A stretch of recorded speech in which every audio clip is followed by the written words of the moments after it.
दिल्ली में वोटिंग के सिर्फ 8 दिन बचे हैं, लेकिन आखिर तक नई नई गारंटीज का दौर चल रहा है। नए नए ऐलान हो रहे हैं, नए नए दांव खेले जा रहे हैं, नए नए फ्री के आइटम बट रहे हैं। उधर सट्टा बाजार को भी समझ में नहीं आ रहा, सट्टा बाजार भी अपने नंबर पलटने में लगा हुआ है। दिल्ली में क्या खेला चल रहा है उसके बारे में आज आपको बताऊंगा, क्योंकि दिल्ली का चुनाव बहुत दिलचस्प होता जा रहा है। सीधी लड़ाई केजरीवाल और बीजेपी के बीच ही दिख रही है, और केजरीवाल हो या बीजेपी, दोनों नैरेटिव की जबरदस्त लड़ाई लड़ रहे हैं। केजरीवाल चाहते हैं कि माहौल उनके पक्ष में बना रहे, बीजेपी चाहती है कि केजरीवाल कुछ भी कहते रहें, लेकिन जमीन पर काम करके बीजेपी गेम पलट देगी, बीजेपी को विश्वास है। इसी बीच अचानक अरविंद केजरीवाल ने नया दांव खेल दिया। आज अरविंद केजरीवाल ने चुनाव से ठीक 8 दिन पहले आम आदमी पार्टी का मैनिफेस्टो जारी कर दिया, लेकिन इस दौरान केजरीवाल ने रिपोर्ट कार्ड में खुद ही अपने नंबर घटा दिए। अरविंद केजरीवाल ने दिल्ली के लिए 15 गारंटीज का ऐलान किया, जिसमें क्या क्या है पहले सुनिए, फिर अपने नंबर कैसे घटाया यह भी बताऊंगा। केजरीवाल ने कहा, पहली उन्होंने रोजगार की गारंटी दे दी कि मैं सबको रोजगार दे दूंगा। दूसरी, हर महीने 2100 रुपए की महिला सम्मान राशि, वो तो चली रही थी कि भाई दूंगा। तीसरी, बुजुर्गों के मुफ्त इलाज के लिए संजीवनी योजना। चौथी, बढ़े हुए पानी के सभी बिल माफ करेंगे। पांचवी, यमुना को साफ करेंगे। छठी, हर घर 24 घंटे साफ पानी की गारंटी। सातवीं, सड़कों को यूरोपियन स्टैंडर्ड का बना देंगे कह रहे हैं। आठवीं, डॉक्टर भीमराव अंबेडकर सम्मान स्कॉलरशिप। नौवीं, छात्रों को मुफ्त बस सफर और मेट्रो किराया आधा। 10वीं, पुजारी ग्रंथि सम्मान योजना के तहत हर महीने 18,000 रुपए की गारंटी। 11वीं, किराएदारों को मुफ्त बिजली पानी। 12वीं, पुरानी सीवर लाइंस का युद्ध स्तर पर बदलाव। 13वीं, नए राशन कार्ड बनाए जाएंगे। 14वीं, ऑटो ड्राइवर का इंश्योरेंस। बेटी की शादी के लिए 1 लाख रुपया, बच्चों को मुफ्त कोचिंग, 10 लाख का बीमा। और 15वीं, आरडब्ल्यूए को सिक्योरिटी गार्ड रखने के लिए आर्थिक मदद देंगे। हालांकि दिल्ली के लिए 15 गारंटीज का ऐलान करते वक्त अरविंद केजरीवाल ने खुद पर भी सवाल खड़े कर दिए।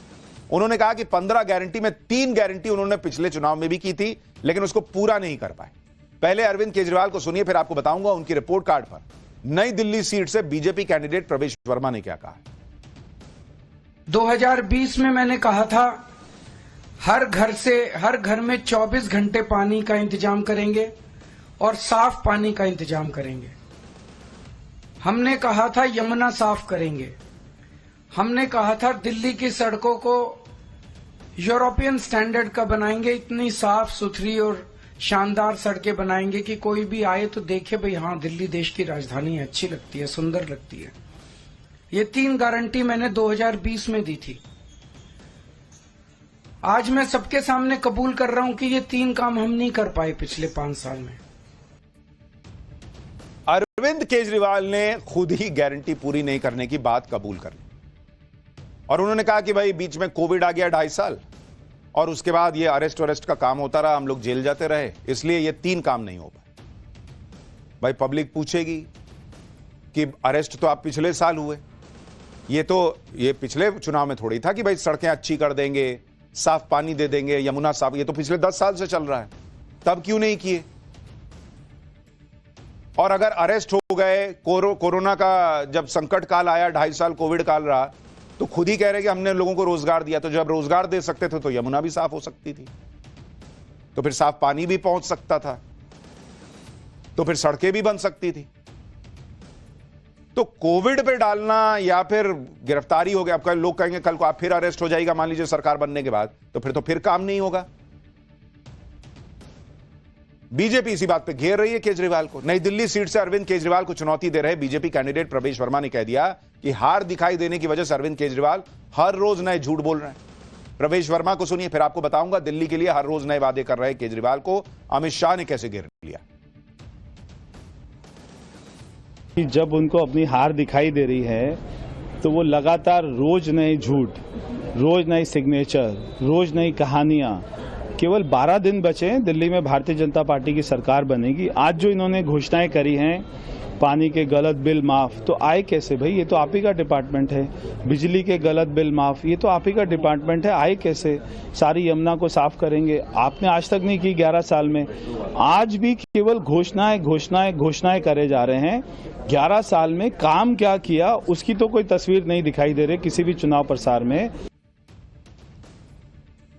मुफ्त वादों की घोषणा सिर्फ माफ कीजिएगा, सिर्फ अरविंद केजरीवाल नहीं कर रहे, बीजेपी ने भी इस बार दिल्ली चुनाव जीतने के लिए भर भर के मुफ्त वाले वादे किए।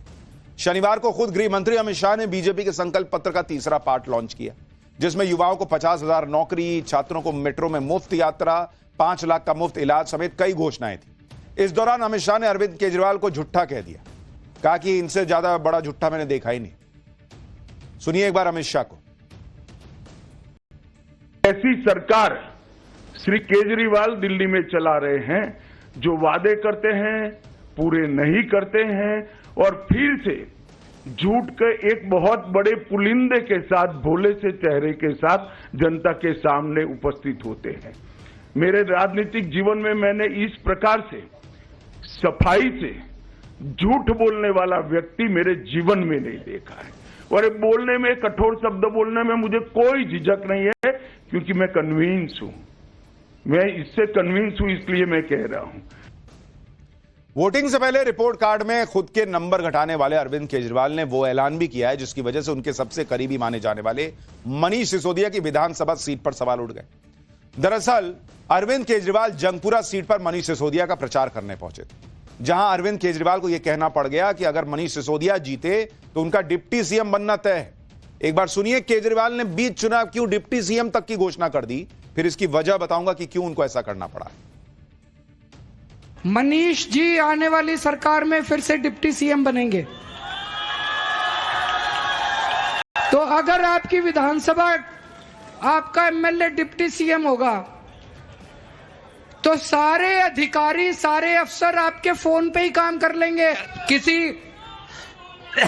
किसी अफसर की हिम्मत नहीं होगी जो डिप्टी सीएम की विधानसभा के आदमी का फोन ना उठाए।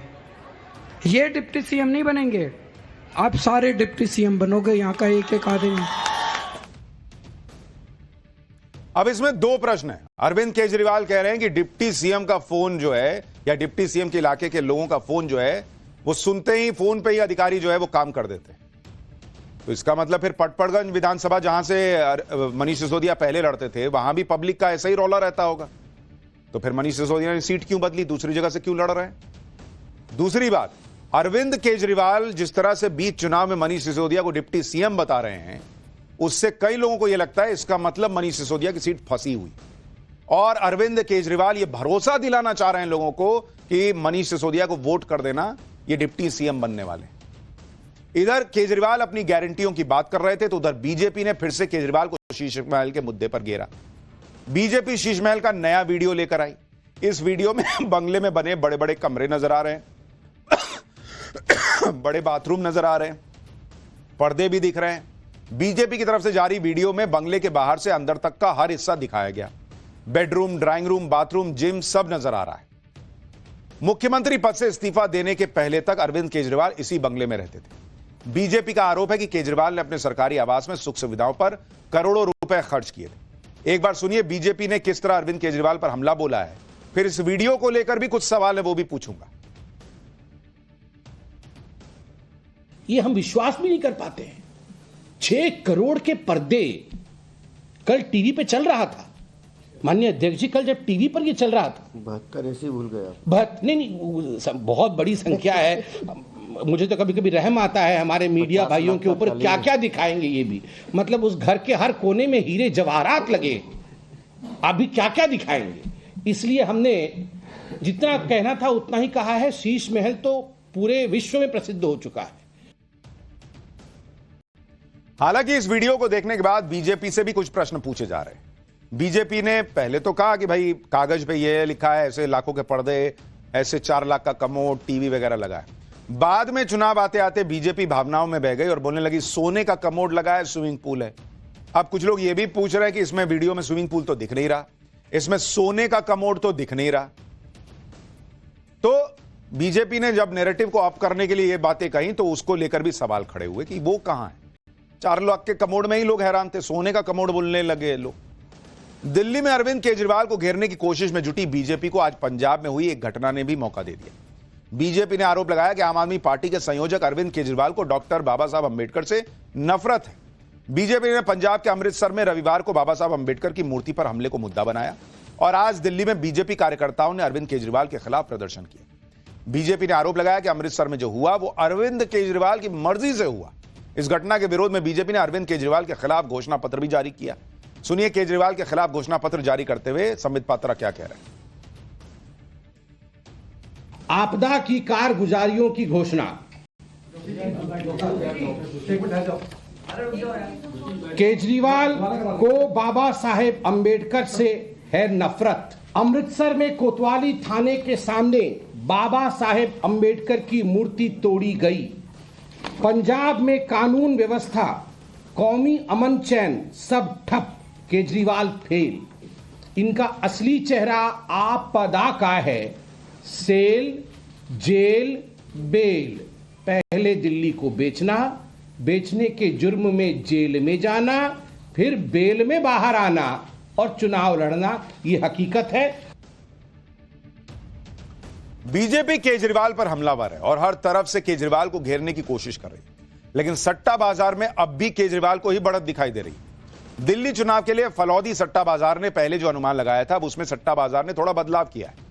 दिल्ली चुनाव की घोषणा के वक्त फलौदी सट्टा बाजार ने अनुमानों में आम आदमी पार्टी को बढ़त दिखाई थी।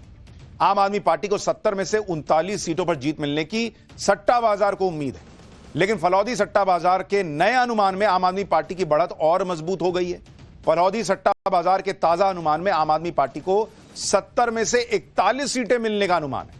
फलौदी सट्टा बाजार के नए अनुमान में बीजेपी को 29 से 31 सीटें मिलने का अनुमान है, जो बहुमत के 36 के आंकड़े से कम है। अपने पहले अनुमान में फलौदी सट्टा बाजार ने बीजेपी को 25 से 35 सीटें मिलने की उम्मीद जताई थी। सबसे बड़ी बात यह कि ताजा अनुमानों में फलौदी सट्टा बाजार ने कांग्रेस के लिए कोई भविष्यवाणी की ही नहीं। केजरीवाल को दिल्ली में बढ़त सट्टा बाजार तो दिखा रहा है, लेकिन चुनाव कब कौन किस करवट चला जाए इसका पता नहीं होता। इसलिए नए नए मुद्दे उठाकर विरोधियों को घेरा जाता है। जैसे आज केजरीवाल की टीम ने बीजेपी पर बड़ा आरोप लगाया। दिल्ली की सीएम आतिशी और पंजाब के सीएम भगवंत मान ने चुनाव आयोग को चिट्ठी लिखी। चिट्ठी में शिकायत की गई कि पिछले 4 दिनों से हरियाणा से दिल्ली में आने वाले यमुना के पानी में अचानक अमोनिया के स्तर में बढ़ोतरी हो गई, जिसकी वजह से दिल्ली की करीब 34 लाख की आबादी को पानी की सप्लाई प्रभावित हुई है। सूत्रों के मुताबिक इन आरोपों पर चुनाव आयोग ने कल तक हरियाणा सरकार से जवाब देने के लिए भी कहा है, लेकिन इस सब के बीच अरविंद केजरीवाल ने बीजेपी पर जानबूझकर यमुना के पानी को जहरीला करने का गंभीर आरोप लगा दिया। एक बार अरविंद केजरीवाल को भी सुनिए। अगर वो पानी दिल्ली के अंदर आ जाता और पीने के पानी में मिल जाता, दिल्ली के अंदर ना जाने कितने लोगों की मौत हो जाती। एक मास जेनोसाइड हो जाता दिल्ली के अंदर, अगर ये पानी जो भारतीय जनता पार्टी की हरियाणा सरकार ने दिल्ली में भेजा है, इसके अंदर उन्होंने ऐसा जहर मिला के भेजा है जिसका दिल्ली में जो वाटर ट्रीटमेंट प्लांट्स हैं उसमें भी उसकी सफाई नहीं हो सकती। और इसकी वजह से लगभग 1/3 दिल्ली के अंदर पीने के पानी की कमी हो गई है। मैं दिल्ली के लोगों को ये कहना चाहता हूँ कि इस किस्म की राजनीति बिल्कुल नहीं होनी चाहिए और ये बहुत गंदी राजनीति है। लेकिन इन आरोपों के बीच दिल्ली जल बोर्ड की सीईओ ने केजरीवाल के आरोपों को बेबुनियाद बता दिया। इस तरह के बयान से दिल्ली के लोगों में दहशत फैलाने की आशंका जताई। उधर हरियाणा सरकार ने भी अरविंद केजरीवाल के आरोपों को झूठा बताया। हरियाणा के मंत्री अनिल विज ने अरविंद केजरीवाल को दिल्ली के बॉर्डर पर यमुना नदी के पानी का टेस्ट करने की चुनौती दे दी है कि कीजिए टेस्ट, दिखाइए कहां अमोनिया बढ़ा हुआ है। जहां से हमारा पानी एंटर कर रहा है वहां का बीओडी चेक कर लो। सारे पत्रकारों को ले जाओ, सारे एनालिस्ट को ले जाओ, सारे साइंटिस्टों को ले जाओ, वहां पानी चेक कर लो और रोहला में जाके चेक कर लो, पता लग जाएगा कि पानी गंदा कौन कर रहा है। अब दिल्ली का गंद हमने थोड़ा साफ करना है, दिल्ली का गंद तो केजरीवाल जी को साफ करना था, जो वो नहीं कर सके। यानी हरियाणा के मंत्री कह रहे हैं कि भाई अरविंद केजरीवाल पानी साफ नहीं कर पा रहे और माहौल बना रहे हैं कि हरियाणा से जहरीला पानी आ रहा है। केजरीवाल अलग आरोप लगा रहे हैं। केजरीवाल बीजेपी की इस लड़ाई के बीच केजरीवाल की 15 गारंटी पर दिल्ली की पब्लिक क्या कह रही है, दिल्ली के चुनाव में किसका पलड़ा भारी नजर आ रहा है, नवभारत की टीम लगातार दिल्ली में ग्राउंड पर कवरेज कर रही है। आज हमारी टीम ग्रेटर कैलाश पहुंची, सुनिए वहां की पब्लिक क्या कह रही है चुनावों को लेकर। तो आपको क्या लगता है कि कांग्रेस कहीं फाइट में ही नहीं है दिल्ली? बिल्कुल नहीं। हाँ। तो फिर बीजेपी और आम आदमी पार्टी में ज्यादा लोग आम आदमी को ऑब्वियसली वोट करेंगे क्योंकि पुअर पीपल वो ज्यादा सपोर्ट करते हैं, फ्रीबीज देते हैं। हाँ। अगर अभी भी अब मैं बोलूं तो हमारे में भी वही मोदी जी की ही बात होती है, बिकॉज उनका जो ऑरा है, उनका जो करिश्मा है, I think that attract everyone. Definitely मैं ये चाहूँगी बीइंग अ दिल्लीइट के अब चेंज आना चाहिए, because already 3 times he is Mr. Kejriwal has been our chief minister, though पूरा उनका terms हुआ भी है. So definitely we should look for a change. तो पब्लिक का रिएक्शन भी हम आप तक लगातार पहुंचा रहे हैं. चुनाव पर हमारी नजर रहेगी. फिलहाल पाठशाला में अगली क्लास